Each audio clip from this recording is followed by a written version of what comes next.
We have evidence of the use of crystal balls as means of divination in medieval times, and scrying in some of its many forms was by no means rare in the Greek and Roman periods.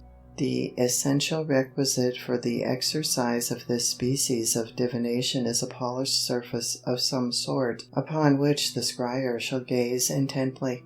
For this purpose mirrors, globules of lead or quicksilver, polished steel, the surface of water, and even pools of ink have been employed and have been found to ensure quite as satisfactory results as the crystal ball. The points of light reflected from the polished surface, points de repère, serve to attract the attention of the gazer and to fix the eye until, gradually, the optic nerve becomes so fatigued that it finally ceases to transmit to the sensorium the impression made from without and begins to respond to the reflex action proceeding from the brain of the gazer.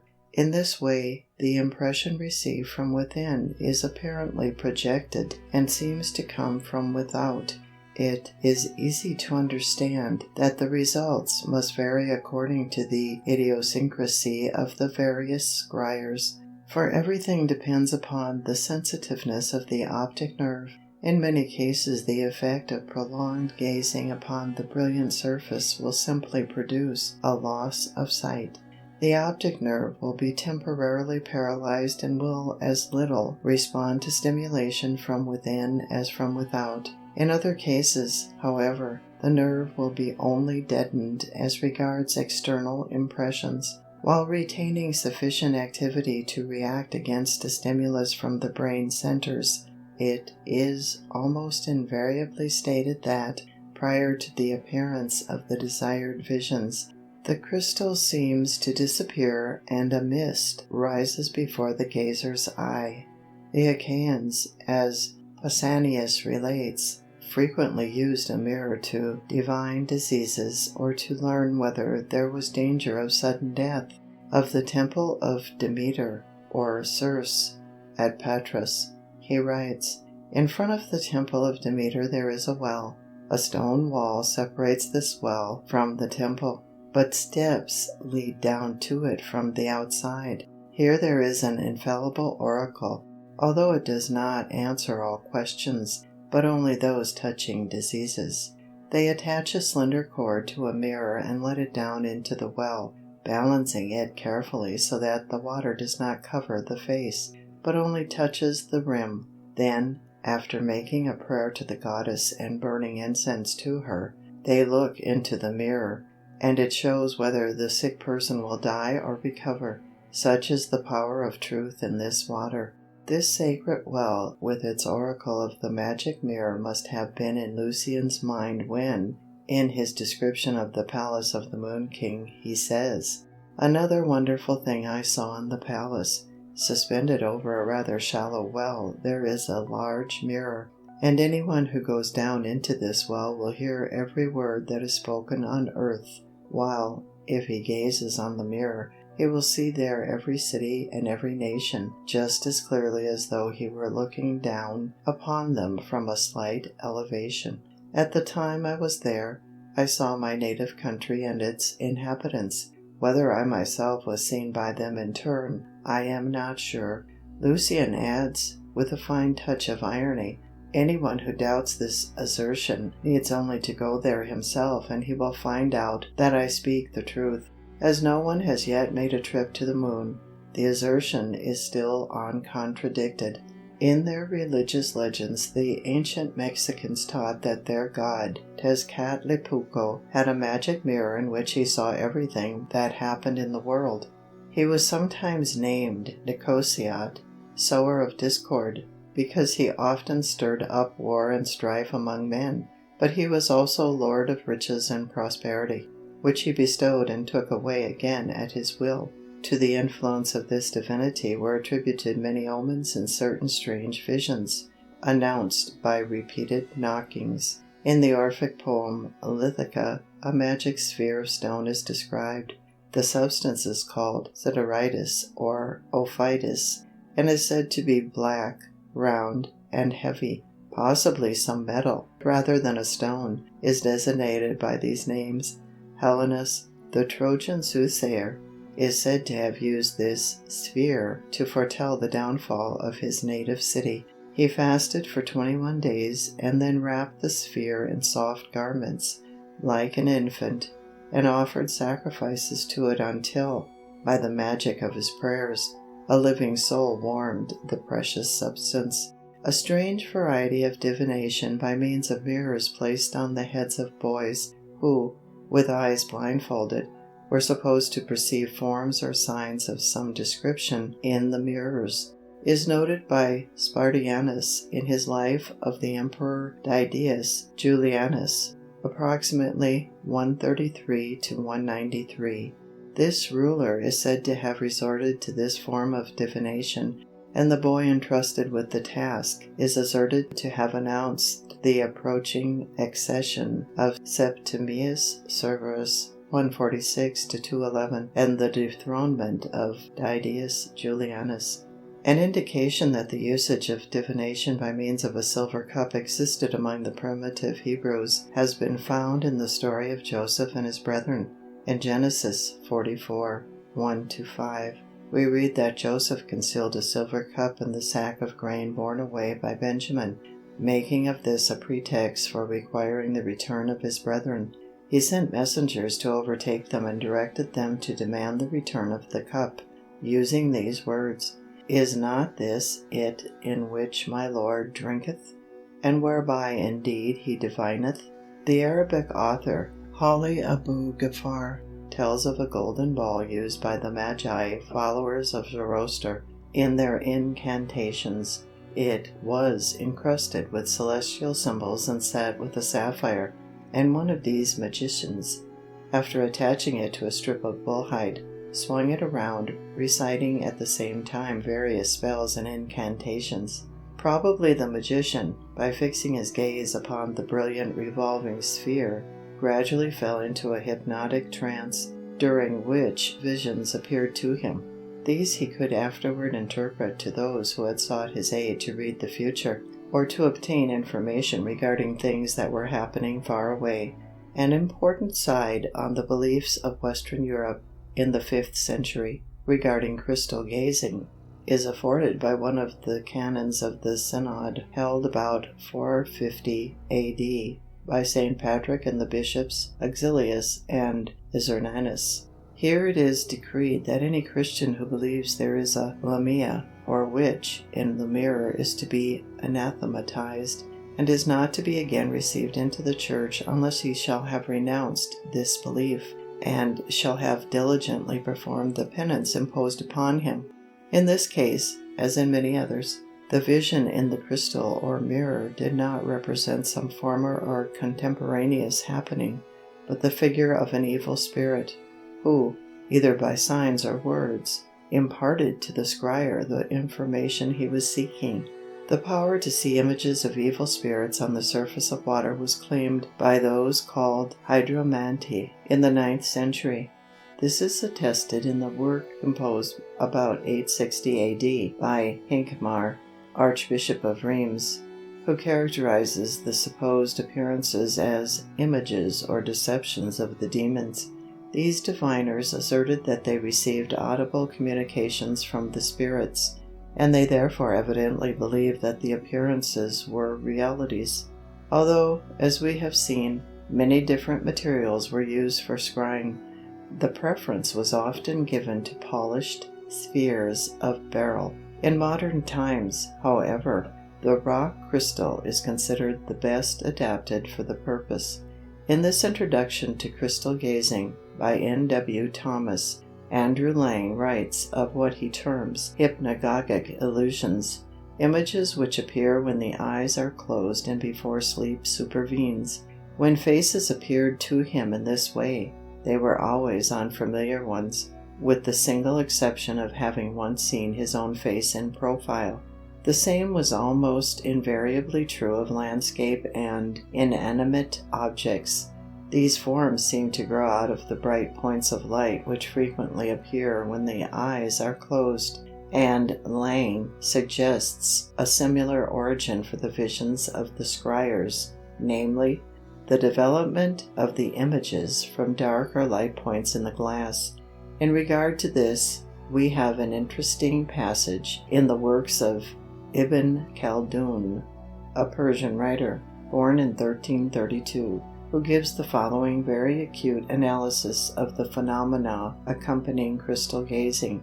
Some believe that the image perceived in this way takes form on the surface of the mirror, but they are mistaken. The diviner looks at this surface fixedly until it disappears, and a curtain, like a mist, is interposed between him and the mirror.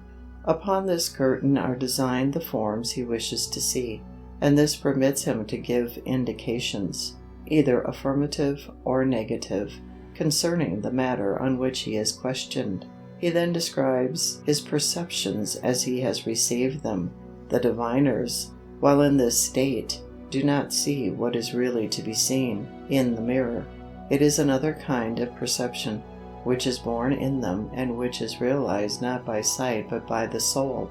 As to the character and quality of the crystal to be used, Abbot Tretheim, the master of the famous Cornelius Agrippa, says, "Procure of a lapidary a good, clear, pellucid crystal of the bigness of a small orange, for example, about 1 inch and a half in diameter. Let it be globular, or round each way alike. Then you have got this crystal fair and clear, without any clouds or specks. Get a small plate of pure gold to encompass the crystal round 1/2. Let this be fitted on an ivory or ebony pedestal. Let there be engraved a circle round the crystal. Afterwards the name Tetragrammaton. On the other side of the plate let there be engraved Michael, Gabriel, Uriel, Raphael, which are the 4 principal angels ruling over the Sun, Moon, Venus, and Mercury. The 4 letters constituting the Tetragrammaton are the Hebrew characters Yod, He, Wah, and He. As this divine name was regarded in later Judaism as too sacred to be pronounced, the word Lord, Adonai, was substituted for it in the reading of the Scriptures. For this reason, when the vowel signs were added to the text to indicate the traditional pronunciation, the consonants Yahweh were provided with the vowels of Adonai, Adonai, and the name was therefore read Jehovah by Christian scholars. The Persian poet Ayami writes of a magic mirror in the poem Solomon and Absal. Then from his secret art the sage Visir a magic mirror made, a mirror like the bosom of all wise intelligence, reflecting in its mystic compass all within the 7-fold volume of the world involved. And looking in that mirror's face the Shah beheld the face of his desire. Roger Bacon, 1214 to 1292, was probably the most gifted man of the 13th century, and his writings testify to an extraordinarily clear perception of the essential principles of scientific research. However, his true greatness was not generally appreciated in his own age, and popular fancy wove about his name a fabric of legend, in which he appeared as an arch necromancer and magician. The curious old work entitled The Famous History of Friar Bacon gives a number of the strange recitals which became current in England in regard to Bacon's wonderful powers. One of these treats of a marvelous glass made by the friar, in which events happening at far distant places were mirrored. On one occasion 2 young men, between whom the friendliest feelings existed, came to Bacon and requested him to let them see in the mirror what their fathers were doing at the time. The friar consented, but the experiment, while successful, was the cause of a terrible misfortune. The story is as follows. The fathers of these 2 gentlemen, in their son's absence, were become great foes. This hatred between them was grow to that height, that wheresoever they met, they had not only words, but blows. Just at that time, as it should seem, that their sons were looking to see how they were in health, they were met, and had drawn, and were together by the ears. Their sons, seeing this, and having been always great friends, knew not what to say to one another, but beheld each other with angry looks.